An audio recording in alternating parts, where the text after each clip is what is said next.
Sholat subuh menjadi satu-satunya sholat yang diwajibkan kunut dari 5 waktu sholat. Begini penjelasannya. Jangan lupa subscribe sebagai sodako Ramadan kita. Semoga tercatat sebagai pahala. Amin. Apa hukum kunut? Padahal zaman Rasulullah dilakukan hanya 1 minggu dalam langkah melaknat orang membaca membutuh utusan. Nabi Muhammad kunut seminggu. Kata siapa? Buka kitab Al-Um.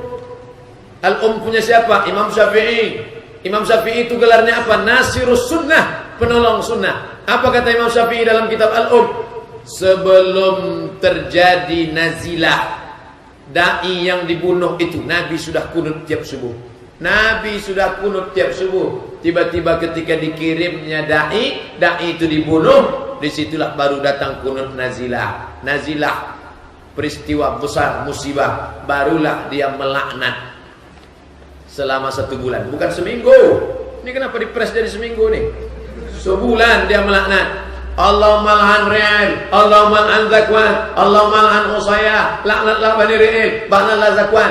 Ri'il yang sudah menyembelih ustaz-ustaz yang kukirim, potong dia, hancurkan dia, binasakan dia ya Allah. Setelah 1 bulan Nabi berhenti, bukan Nabi berhenti berkunut. Setelah sebulan Nabi berhenti memasukkan laknat dalam kunut. Baca baik-baik tentang kunut subuh dalam kitab 37 masalah populer. Sudah saya tulis. Jadi bukan Nabi berkunut cuma sebulan. Nabi berkunut dari awal sampai akhir, tapi selama sebulan itu ada laknatnya. Tsumma tarakahu, kemudian Nabi meninggalkan, bukan meninggalkan kunut, meninggalkan laknat. Laknatnya tinggal, kunutnya tetap. Tapi saya tak fanatik dengan kunut. Kalau imam saya kebetulan mazhabnya bukan mazhab Syafi'i, yang tak berkunut mazhab apa? Hanafi dengan Hambali. Hanafi Hambali tak berkunut. Saudi Arabia kenapa tak berkunut? Karena Saudi Arabia itu mazhabnya Hambali. Sejak kapan? Sejak 1924. Karena King Abdul Aziz itu mazhabnya Hambali. Sebelum itu Syafi'i. Syarif Hussein mazhabnya Syafi'i. Syarif Umar Rafiq mazhabnya Syafi'i. Kudeta, digulingkan, kabur mereka pergi ke Irak. Maka berkuasa King Abdul Aziz. Yang sekarang ini siapa? Anaknya Abdul Aziz.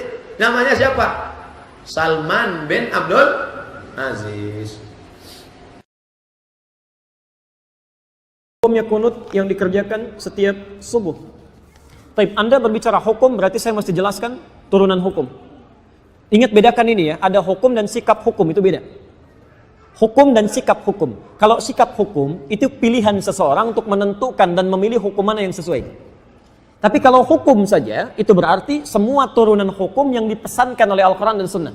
Nah, kadang-kadang mohon maaf, kalau hukumnya sudah ada pilihan, tapi sikap hukumnya berbeda, sepanjang dalam kerangka hukum itu tidak perlu kita kemudian berselisih. Sepanjang dalam kerangka hukum yang sama. Karena kita tidak mungkin memaksakan seseorang selalu sama dengan kita. Kecuali kalau pada hukum yang sifatnya satu dalil, satu contoh, dan tidak ada sikap lain kecuali itu saja. Seperti saya terangkan dalam kesempatan tadi malam. Nah, sekarang tentang kunut. Kisahnya dimulai di saat Nabi SAW dalam fase dakwah, ya, di awal-awal masa Islam di Mekah, tiba-tiba kedatangan tamu dari distrik Bi'r Ma'unah. Bi'r Ma'unah agak banyak ini. Ya. Menyampaikan bahwa, ya Muhammad ya Rasulullah, di tempat kami orang-orang yang masuk Islam. Semuanya masuk Islam. Awal masa dakwah, kedatangan informasi satu desa, bedol desa masuk Islam. Kira-kira senang atau tidak? Senangnya luar biasa. Maka mereka minta dikirimkan guru-guru untuk mengajar. Dikirimkanlah oleh Nabi SAW 70 orang penghafal Quran. 70 orang penghafal Quran. Di saat-saat masa awal-awal keislaman, tidak banyak penghafal Quran. Dikirimkan 70 orang ke sana. Singkat cerita, ketika beliau sedang menunaikan sholat, dalam riwayat disebutkan sholat subuh, yang lain mengatakan sholat maghrib, tiba-tiba turun malaikat Jibril menyampaikan bahwa orang-orang tadi yang datang kepada Muhammad, mereka menipu. Karena ternyata orang-orang itu ketika sampai di Bir Ma'unah semuanya dizalimi, bahkan dieksekusi dan syahid.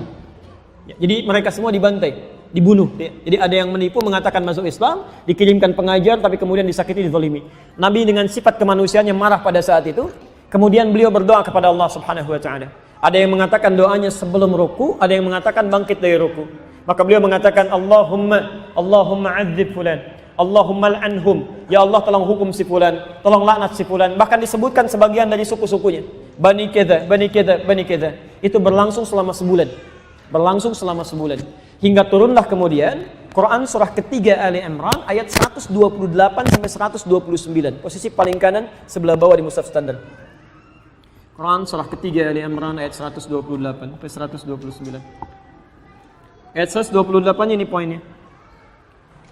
Laisa laka minal amri syai'un aw yatuba 'alaihim aw yu'adzibahum fa innahum zalimun. Ketika Nabi berdoa dengan kalimat hukum ya Allah, laknat si fulan ya Allah, tiba-tiba ayat yang turun itu begitu mengejutkan. Muhammad, kamu tidak punya hak untuk menghukum seseorang atau melaknat seseorang karena dia pernah berbuat salah. Hak Allah untuk menentukan siapa yang dilaknat atau untuk menghukum seseorang. Perhatikan ini kalimatnya indah sekali, indah sekali.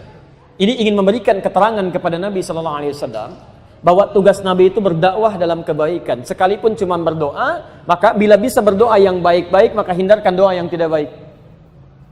Ingin mengajarkan bahwa Muhammad, kamu masih berada di awal dakwah. Jangan cepat merasa panas, kemudian cepat menyinggung, minta dihukum dan sebagainya. Kalau nanti sikapnya seperti itu, nanti lama-kelamaan gak ada bedanya dengan umat terdahulu. Nabi Nuh ketika umatnya mulai menyimpang, minta kepada Allah, ya Allah, setelah berdakwah ya Allah, umat ini gak mau menerima ya Allah, maka turun azab Allah subhanahu wa ta'ala. Kamu untuk umat terakhir sampai dengan kiamat. Kalau sikap sekarang minta umatnya dihukum, maka bagaimana dengan sikap dan keadaan mereka nanti sampai kiamat? Jangan-jangan gak ada umat nanti sampai kiamat deh, karena nabinya belum apa-apa sudah minta kemudian untuk menghukum. Maka turun ayat untuk meluruskan kepada Nabi supaya berdoa dalam kebaikan-kebaikan. Baik. Ini bukan Nabi salah, bukan nilai kemanusiaan yang menjadikan bahwa mereka penipu. Sedangkan ini masih ada di awal dakwah. Tapi Allah kemudian menanamkan kesabaran dalam diri Nabi. Yang paling indah, turunlah kemudian ayat ini. Setelah ayat ini turun, terjadi dua peristiwa. Satu,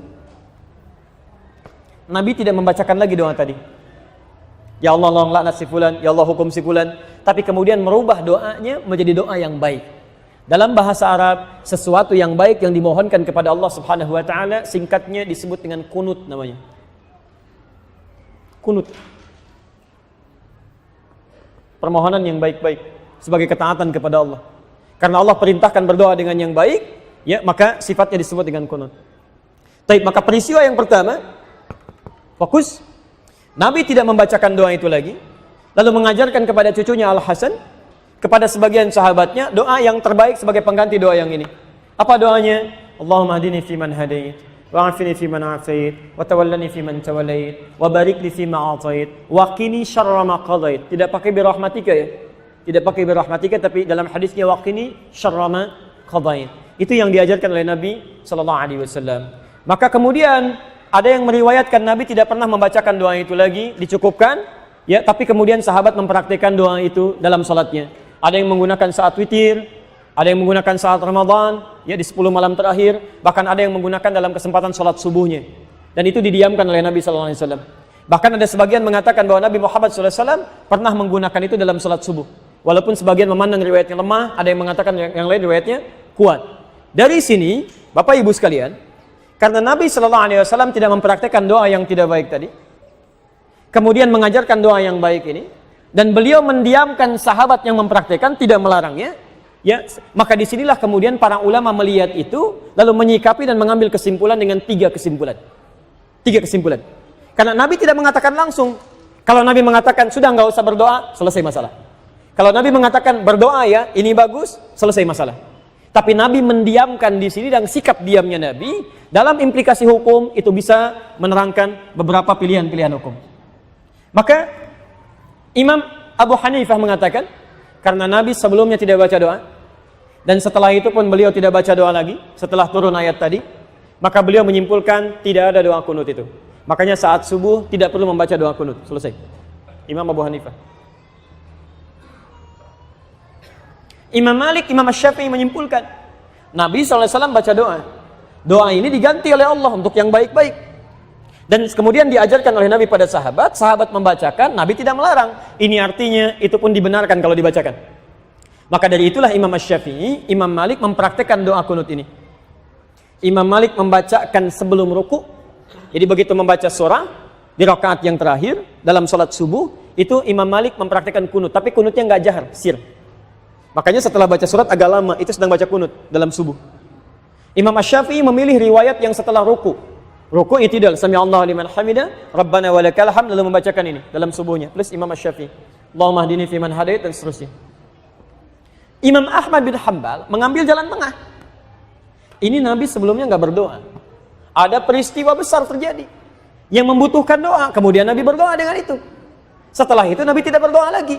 Ini artinya doa ini bisa dihadirkan dalam peristiwa-peristiwa yang menuntut doa itu disertakan oleh kita. Karena ketidakmampuan kita berada di sana. Peristiwa dahsyat besar yang meminta kita atau menuntut kita menghadirkan doa, itu dalam bahasa Arab disebut dengan nazilah. Nazilah. Maka dikenal dengan istilah kunut nazilah. Doa kunut yang dibacakan ketika terjadi peristiwa genting yang membutuhkan doa. Yang ada di Palestina, yang ada di Aleppo kemarin, yang ada di Syria dan sebagainya. Maka dikenal dengan istilah kunut nazilah. Tiga-tiganya disepakati oleh para ulama, baik di zaman itu sampai di zaman kini. Ini ijtihad para ulama yang dibenarkan dan sah dilakukan ketika memilih satu di antara ketiganya. Karena Nabi memang memberi peluang yang sama untuk bisa mengerjakannya atau tidak sama sekali. Jadi di masa bahkan Imam Asy-Syafi'i, beliau pernah berkunjung ke tempatnya Imam Abu Hanifah setelah beliau meninggal. Masya Allah Pak, Imam Syafi'i kunut, Abu Hanifah dan muridnya tidak. Begitu sampai ke tempat Imam Abu Hanifah, murid Imam Syafi'i mengatakan, ketika Imam Syafi'i diminta jadi imam, Syekh tafadhal, taumu bin nas, tusalli bin nas, Anda jadi imam. Murid Imam Syafi'i mengira Imam Syafi'i akan kunut. Mereka mengatakan pendapat kita akan unggul di sini. Tapi ternyata ketika sholat subuh, Imam Syafi'i tidak kunut. Tidak kunut. Apa kata muridnya setelah sholat? Syekh, lima lam taknut, kenapa Anda tidak kunut? Kata beliau, saya menghormati pendapatnya Imam Abu Hanifah yang berlaku di tempat ini. Masya Allah. Imam Syafi'i kunut, tapi ketika berkunjung di tempat yang tidak kunut, beliau tidak mempraktikkan kunut. Imam Ahmad bin Hanbal juga, Masya Allah, beliau kunutnya nazilah. Tapi ketika beliau berada di tempat Imam Syafi'i, beliau kunutnya kunut seperti biasa, bukan nazilah lagi. Jadi di sini indah sekali. Para ulama soleh, hafal Quran, menulis kitab hadis, dekat dengan Allah, saling menghormati satu sama lain. Walaupun beda pendapat, tapi masih bisa minum teh sama-sama, tersenyum sama-sama, dan ada dalam kebaikan. Antum bukan imam besar, jadi makmum juga jarang, hafal Quran juga tidak, hadis belum dituliskan, Masya Allah. Kenapa masalah ini jadi pada ribut? Yang kunut benar, yang tidak kunut benar, yang salah, yang tidak sholat subuh. Selesai.